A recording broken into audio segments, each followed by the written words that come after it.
സഭ അറിഞ്ഞില്ല, പക്ഷേ എൻ്റെ ദൈവം കണ്ടു. പ്രിയരെ, ഈ പകൽക്കാലം കേട്ടോ, സഭ അറിഞ്ഞു കഴിഞ്ഞാൽ സഭ വേദനിക്കുമെന്ന്, സഭയൊന്ന് ചഞ്ചലപ്പെടുമെന്ന്, സഭയൊന്ന് ഭയത്തിലാകുമെന്ന് ദൈവം അറിഞ്ഞിട്ട് അവരെ അറിയിക്കാതെ എൻ്റെ ദൈവം വിഷയത്തെ ഡീൽ ചെയ്തു. ഈ പ്രഭാതത്തിൽ ഞാൻ ആത്മാവിലൊരു ദൂത് കൈമാറാ.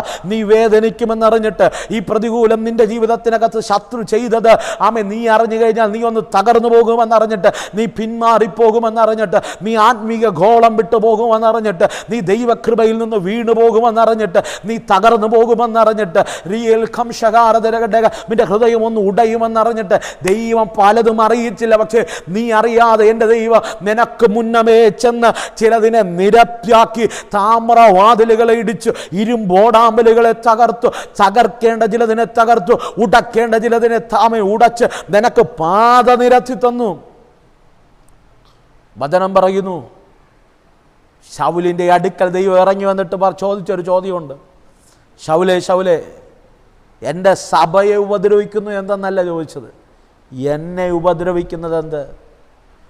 യെരൂശലേമിൽ പാർക്കുന്ന എൻ്റെ വിശുദ്ധന്മാരെ തകർക്കാൻ നീ പദ്ധതിയിട്ടപ്പോഴേ ഞാൻ നിന്നെ കണ്ടു കേട്ടോ.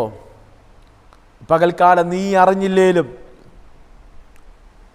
നീ പോലും അറിയാതെ ഇറങ്ങേണ്ടടുത്ത് ദൈവം ഇറങ്ങുന്നുണ്ട്. പ്രവർത്തിക്കേണ്ടടുത്ത് ദൈവപ്രവർത്തി വെളിപ്പെടുന്നുണ്ട്. എത്രയോ ദിവസം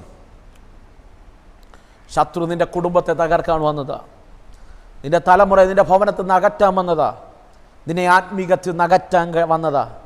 അവിടെ ഒന്നും തകരാതെ നിർത്തിയത് നിനക്ക് മുൻപായി ഇറങ്ങിയൊരു ദൈവമുണ്ട്, നിനക്ക് മുൻപായി ചലിച്ചൊരു ദൈവമുണ്ട്.